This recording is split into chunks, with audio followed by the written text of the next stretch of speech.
for the marking of a free fibula flap. So we need to first mark the bony points followed by the axis of the flap. It's based on the peroneal artery, as we all know. So first what we'll do is we'll mark the fibula, and we'll mark the posterior border of the fibula on the patient by palpating right from the lateral malleolus. After that, we draw a line about 1 finger breadth or 1.5 to 2 centimeters behind the posterior border of the fibula. That is the axis of our flap. That is where the peroneal artery is going to run. Now we know that the perforators of the fibula lie at around 7 to 8 centimeters above the lateral malleolus, 15 to 21 centimeters above, and then I think it's 26 centimeters. I think different textbooks give differently. So now we are going to base our flap on a perforator that is preferably between the upper 2/3 and the lower 1/3 of the leg. Why that is because that is the maximum robustness of the perforators is going to be found around this area. That is the first point. The second point is that so we will have maximum length of the pedicle. So you have to, when your examiners ask you these kind of questions, they are expecting you to know the anatomy, to understand the anatomy of the thing. So what they are saying is that the peroneal artery is going to run like this, correct? And we need our flap to be over here. So if I'm going to center my flap over here, I will have this much extra length of the artery to work with. So if I center my flap more superiorly, I'm going to have less of the length to work with. So that is one of the reasons. The second thing they're going to ask you is how do you identify this axis? So if you in a thin patient or in a muscular patient, what you can do is you have to take the back side of the leg calf and sort of kind of give it pressure upwards. That forms a groove behind the fibula. That is actually the septum. Now you have, so whenever we're talking about the free fibula flap, we have to know the cross section of the fibula. So if this is the cross section of the leg and this is the fibula,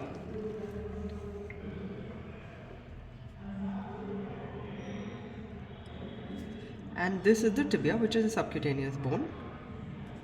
This is the interosseous septum. Now we need to know the basics of this. So I'm going to draw it diagrammatically.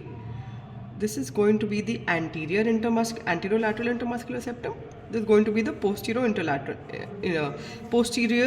intermuscular septum. And your compartments of the leg are, this is the anterior compartment, this is the peroneal compartment, and this is the posterior compartment. The posterior compartment is again divided into a superficial and a deep compartment. Now the muscles in the compartments are roughly, so this would be the peroneus longus and the peroneus brevis. In the anterior compartment, we are going to have the extensor hallucis longus, the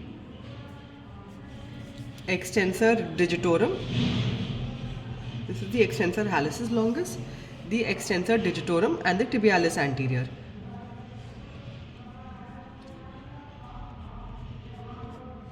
In the posterior compartment, you have the deep posterior and the superficial posterior.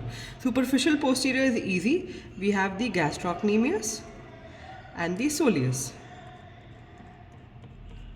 And the deep posterior compartment, we have the flexor hallucis longus, which is over here. So now this you have to pay attention. This is very important. Flexor hallucis longus, tibialis posterior,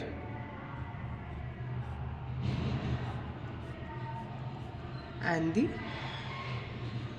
flexor digitorum longus.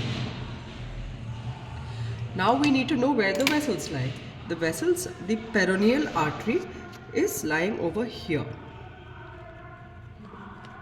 Peroneal artery and its vena commitans lie over here. The posterior tibial artery along with the tibial nerve lies somewhere over here. The anterior tibial artery along with the deep peroneal nerve lies somewhere over here. Why is this important? Because now see the relation of the posterior intermuscular septum. This is the posterior intermuscular septum with the peroneal artery over here. So when we take our skin paddle is going to start from here. This is where we're going to start our skin paddle, or somewhere around here is where we're going to start our dissection for the skin paddle. It's going to come like this. It's going to come on either side of this septum. Then we are going to incorporate this septum into our skin paddle. We are going to take the peroneal artery from here. We are going to take this part of the fibula bone and we are going to take this entire thing in our dissection.